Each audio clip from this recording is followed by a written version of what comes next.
धाबा style अख्खा मसूर काय सुंदर दिसत आहे। तर आज आपण पाहणार आहोत अख्खा मसूर रेसिपी।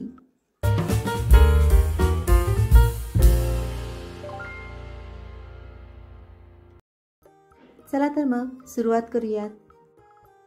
सर्वप्रथम अख्खा मसूर 1 कप घेऊन स्वच्छ पाण्याने 2-3 वेळा धुवून घेऊयात, कारण त्याच्यावरती जी पावडर लावलेली असते ती आपल्याला स्वच्छ धुवून काढून टाकली पाहिजे। 2 ते 3 वेळा धुवून झाल्यानंतर आपण त्यामध्ये 3 ते 4 कप पाणी टाकून व्यवस्थित भिजत ठेवूयात। शक्यतो मसूर हे रात्रीच भिजत घालावेत, म्हणजे सकाळपर्यंत ते व्यवस्थित भिजून होतात। किंवा तुम्ही सकाळी भिजत घातलात तरीही 7 ते 8 तासामध्ये मसूर व्यवस्थित भिजतात। मसूर भिजल्यानंतरही त्याचे पाणी आपण बदलूया। इथे मसूर व्यवस्थित भिजलेले आहेत। आता आपण मसूरसाठी फोडणी तयार करूयात। सुरुवातीला कुकरमध्ये 2 ते 3 चमचे तेल टाकूया। तेल चांगले तापले की त्यामध्ये खडे मसाले घालूयात। खडे मसाल्यामध्ये मी तमालपत्री, दालचिनी, लवंग, मिरे इत्यादी मसाला टाकला आहे। जिरे अर्धा चमचा टाकूयात। जिरे चांगले तडतडले की 2 कांदे बारीक चिरलेले आपण फोडणीमध्ये टाकूयात। कांदा व्यवस्थित परतून घेऊया। कांदा लालसर रंगावर येऊपर्यंत आपण भाजून घेऊयात। खडे मसाले टाकल्यामुळे त्याचा स्वाद कांद्यालाही अत्यंत सुंदर असा येतो। कांदा भाजून होत आला की त्यामध्ये 1 टोमॅटो बारीक चिरून टाकूयात। टोमॅटो सुद्धा अगदी व्यवस्थित भाजून घेऊयात। 1 मोठा चमचा आले लसूण कोथिंबीरचं वाटण घालूया। या वाटणाचा कच्चा स्वाद जाऊपर्यंत व्यवस्थित परतून घेऊयात। तुम्ही इथे पाहू शकता की वाटण व्यवस्थित भाजले गेले आहे।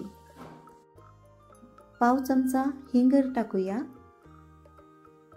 पाव ते अर्धा चमचा हळद टाकूयात। 1 चमचा धने जिरे पूड टाकूयात। लाल तिखट 2 चमचे टाकूयात। रंग लालसर येण्यासाठी तुम्ही इथे अर्धा चमचा काश्मीरी लाल पावडरही टाकू शकता। हे मसाले तेलावर व्यवस्थित परतून झाले की त्यामध्ये 2 चमचे ताजे दही टाकूयात। त्याचबरोबर 1 चमचा गरम मसाला पावडर टाकूया। चवीनुसार मीठ टाकूयात। मी इथे 2 चमचे मीठ टाकत आहे। जेव्हा आपण कोणतीही रेसिपी धाबा स्टाईल बनवणार असतो तर त्यामध्ये सगळ्यात महत्त्वाचा इन्ग्रेडियंट म्हणजे दही। दह्यामुळे कोणत्याही भाजीला खूपच सुंदर अशी चव येते आणि तेलही सुटते। तुम्ही इथे पाहू शकता की या ग्रेव्हीला तेल छान असे सुटले आहे। तांदळाचे पीठ 1 चमचा टाकूयात आणि व्यवस्थित परतून घेऊयात। यानंतर भिजवलेले मसूर या मसाल्यामध्ये व्यवस्थित परतून घेऊयात। तांदळाचे पीठ टाकल्यामुळे या अख्खा मसूरला थोडासा दाटसरपणा येतो। मसूर मसाल्यामध्ये परतून झाले की गरम पाणी 3 ते 4 कप घालूयात। कोणतीही भाजी करत असताना सर्वात महत्त्वाची टीप म्हणजे जेव्हा पाणी घालायचे असते तेव्हा ते गरम करूनच घालावे, त्यामुळे कट छान येतो। अगदी 2 ते 3 शिट्टीमध्ये हा अख्खा मसूर तयार होतो।